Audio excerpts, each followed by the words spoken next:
The moment the CEO's son walked into our operations center wearing a $1,000 suit and talking about innovation, I knew the airline was about to crash long before any plane ever did. My name is Natalie Brooks. For 11 years, I worked as operations lead for a regional airline based out of New York. The title sounded important. What it actually meant was this: I spent my life inside a freezing room full of monitors, radios, and angry phone calls, quietly stopping disasters before they became headlines. While passengers complained about delayed flights and stale pretzels, people like me were rerouting aircraft around storms, fixing scheduling disasters, and keeping pilots from timing out mid-shift. The entire company depended on a system called Skybridge, ancient software held together by outdated code and unofficial patches that only a handful of people understood. I understood it better than anyone. Every morning started the same: bad coffee, flickering screens, a dozen small disasters already waiting before sunrise. That particular Tuesday, I walked into operations at 4 a.m. and immediately saw warning alerts across the routing server. Storms moving through the Carolinas, Boston ground crews delayed, Chicago already backing up with cancellations. Within minutes, I had rerouted flights around the storms, manually patched a server lag, and reassigned 2 crews that would have timed out before landing. The alerts disappeared one by one, screens turned green. That feeling always gave me a strange kind of pride. Hundreds of flights were moving safely because of decisions I made before most people woke up. What happened 5 hours later changed everything.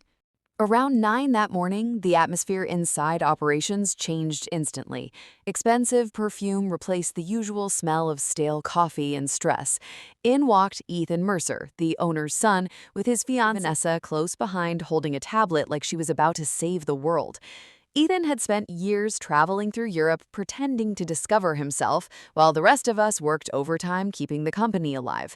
Now he had a new executive title and believed he was ready to modernize an airline. "Natalie," Ethan said with a polished smile that felt completely manufactured, "we're here to observe operations today. Dad thinks it's time for a fresh perspective." Fresh perspective usually means somebody important wants to fire experienced people and replace them with software nobody tested, I replied. Vanessa laughed softly as if I was being dramatic. She had been some kind of influencer before deciding aviation was her new passion. 5 minutes into operations, and she was already talking about streamlining systems and optimizing workflow, even though she clearly had no idea how anything actually worked. At noon, they called a boardroom meeting. Ethan stood in front of a giant presentation talking about artificial intelligence, productivity, and reducing unnecessary staffing. Vanessa clicked through colorful slides filled with buzzwords, while middle managers sat quietly, trying not to lose their jobs. Then Vanessa pointed at our Milwaukee routes and announced they planned to eliminate smaller aircraft and replace them with larger jets. I stared at her. Those smaller aircraft existed because the runway at the secondary airport physically could not handle larger planes. On top of that, our business travelers depended on frequent departures. Cutting those flights would destroy the route financially within months. I explained all of this calmly. Ethan brushed it aside with the confidence of someone who had never solved a real problem in his life. "That's outdated thinking, Natalie. We need scalable solutions." That was the moment I understood. None of this was about improving the airline. It was about ego. Over the next 2 weeks, the company became unrecognizable. Experienced workers were fired one after another and replaced with automation tools that barely functioned. The overnight support team was cut because Ethan claimed nothing important happened after midnight. Meanwhile, our cargo division operated through the night and generated millions in revenue. Every warning I gave was ignored. That Friday, I received a meeting invitation from Human Resources. No subject line, no explanation. I already knew what was coming. Before leaving my desk, I did something that was completely legal and completely compliant. Over 11 years, I had built hundreds of custom scripts that kept Skybridge functioning properly: routing recovery, pilot scheduling, system synchronization during outages. Officially, they were considered personal workflow tools because the company had never properly integrated them into the official system. So I centralized every script into my secured employee directory. If my employee credentials disappeared, the scripts disappeared too. At 3 p.m., I walked into HR. Ethan sat beside Vanessa, looking proud of himself. The HR representative avoided eye contact entirely. "Natalie," Ethan said, folding his hands dramatically, "after reviewing operational culture, we feel your approach no longer aligns with the future vision of the company." Translation: "You're firing the person who keeps the airline functioning." Vanessa jumped in. "Your negativity has become toxic for the workplace." I almost laughed out loud. 11 years of sacrificing holidays, sleep, and relationships for that airline, and suddenly I was toxic because I questioned people who had no idea what they were doing? Ethan said the words, "You are terminated effective immediately." I handed over my badge without arguing. Then I looked directly at him. "You think you bought a self-operating machine, Ethan, but you fired the only person who knew how to drive it." I walked out. On my way through the door, I mentioned one more thing. "The routing cache refreshes at 3:30, just so you know." Ethan smirked and said it would handle itself. I left the building, walked to a bar near the airport, and ordered tequila. I opened the public flight tracker on my phone and watched. At exactly 3:30, the system refreshed. It failed to reconnect to the routing architecture tied to my credentials. The collapse started slowly. One delayed flight became 5, 5 became 20. Gate assignments vanished from departure boards. Fuel schedules corrupted across 3 hubs. Crews disappeared from dispatch records entirely. Within an hour, the FAA issued a ground stop.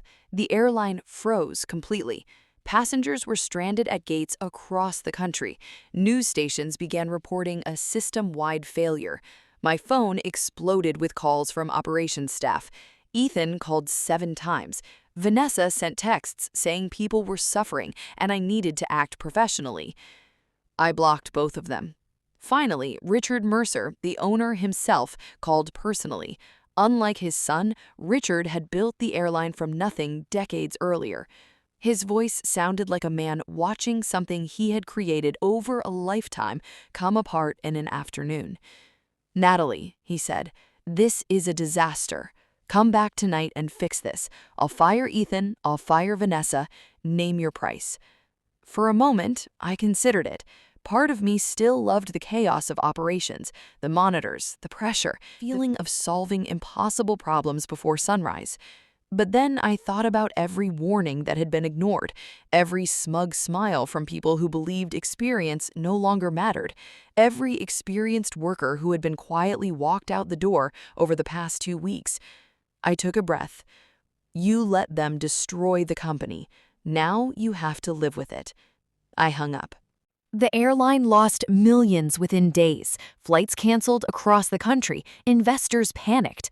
Reporters uncovered the details of my firing and the relationship between the system failure and my departure. Every competitor in the industry suddenly knew my name.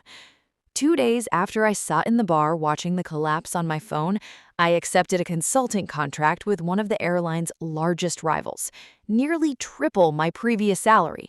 They wanted my knowledge, not my obedience. There is a difference. I had spent 11 years forgetting that.